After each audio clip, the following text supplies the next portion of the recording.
কলাকেই মানুষ খায় উলঙ্গ করে মাননীয় সভাপতি, এই বিষয়টাই দৃষ্টিকটু, এটা একটা অশ্লীল বিষয় মাননীয় সভাপতি। এই যে বিচিওয়ালা কলা, এই বিচিওয়ালা কলা খাইলে আপনার কোষ্ঠকাঠিন্য হওয়া ছাড়া আর কোনো উপায় নাই মাননীয় সভাপতি। আম যদি একটু বেশি খান তাইলে আমাশা হবে, বদনা প্যারেড করতে করতে আপনার আমার অবস্থা কিন্তু শেষ হয়ে যাবে মাননীয় সভাপতি।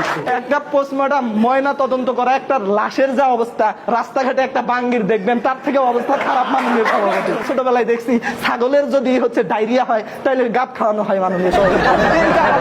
আমার সাথে বিতর্ক করতে মাননীয় সভাপতি, বিষয়টা অত্যন্ত দৃষ্টিকটু। তরমুজের গুণগান গাইবে আজকে এই ফলের রাজ্যে আইয়ুব আলী আকাশ।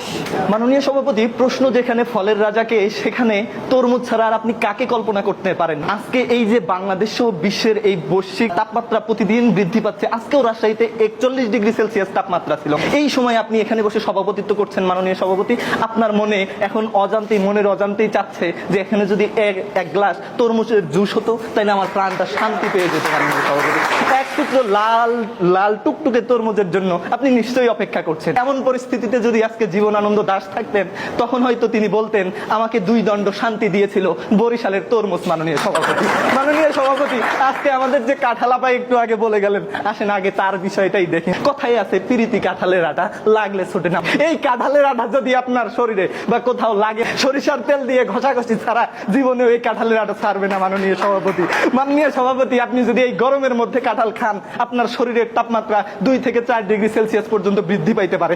এই ক্ষেত্রে যদি আপনি তরমুজ খান, আপনার শরীরের তাপমাত্রা বাড়বে না, আপনার মস্তিষ্ক থেকে পুরো দেহ একেবারে ঠান্ডা হয়ে যাবে। সুতরাং আমার তরমুজই সেরা। গবেষণায় দেখা গেছে কাঁঠাল খেলে মৃত্যুর ঝুঁকি বাড়ে, আপনি যে কোনো সময় ঠাস হয়ে পড়ে যে মারা যেতে পারেন মাননীয় সভাপতি। আরেকটা বিষয়, কাঁঠালকে বাগান দিয়ে গেলে আপনার কিন্তু লাইফ রিস্ক আছে, যে কোনো সময় পাকা কাঁঠাল আপনার মাথার উপর পড়ে জায়গায় মারা যেতে পারে। তরমুজের ক্ষেত্রে কিন্তু এরকম কোনো ঝুঁকি নাই, তরমুজ মাটিতে ধরে। এই যে আমের যে আঠা, আম খাইতে যায় একবার যদি এই আঠা আপনার চোখে লাগে, জীবনের মতো আম খাওয়ার হাউস আপনার মিটে যাবে। আমের পোকার কথা কি বলবো, উপরে ফিটফাট ভিতরে সদরঘাট। আমের এক প্রকার প্রজাতি আছে, নাম হচ্ছে ল্যাংড়া। এই ল্যাংড়া খোরাকে আজকে আমার মতো তরমুজের বিপক্ষে দাঁড় করাই দিচ্ছেন, এটা কোনোভাবেই শোভনীয় নয়। কিছু আম আছে যে আমের যদি আপনি গ্রান নিতে জানেন, এগুলো এমন টক আপনার নারী ভুড়ি সহ টক হয়ে যাবে মাননীয় সভাপতি। এইরকম একটা টকের বিপরীতে আমার মতো সুমিষ্ট তরমুজকে দাঁড় করিয়ে দেওয়া যুক্তিসঙ্গত নয় বলেই আমি মনে করি মাননীয় সভাপতি। মাননীয় সভাপতি, আম যদি একটু বেশি খান তাইলে আমাশা হবে, বদনা প্যারেড করতে করতে আপনার আমার অবস্থা কিন্তু শেষ হয়ে যাবে মাননীয় সভাপতি।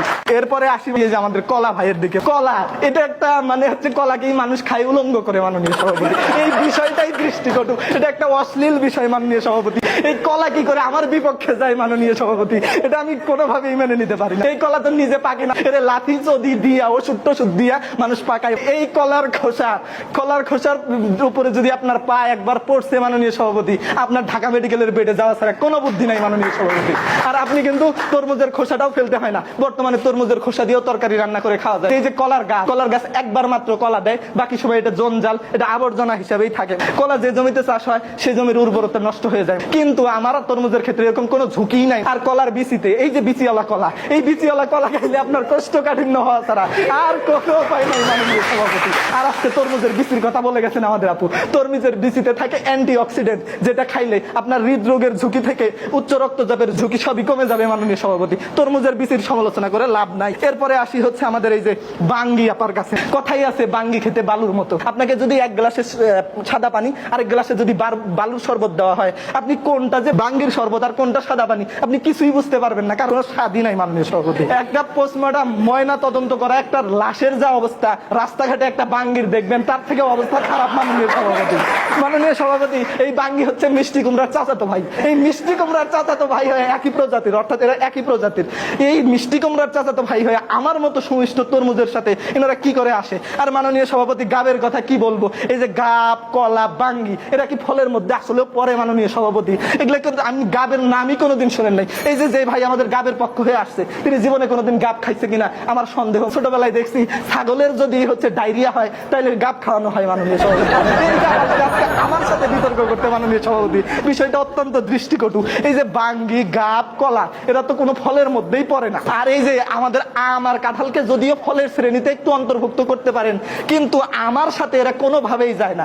এই যে দেখেন আজকে তরমুজ, জাপানের হোক্কাইদো শহরতে এক প্রকার তরমুজ হয় যার নাম হচ্ছে ডেনসুকি তরমুজ। এই তরমুজ 1 কেজি বিক্রি হয় $600, 1 কেজির দাম $600। সারা পৃথিবী জুড়েই আমার খ্যাতি। আমি শুধু বাংলাদেশে না, বহির্বিশ্বেও আমার একটা ভাবমূর্তি আছে। মধ্যপ্রাচ্যের শেখদের যদি আপনি তরমুজ উপহার দেন, দেন, তারা যে কি খুশি হবে মাননীয় সভাপতি।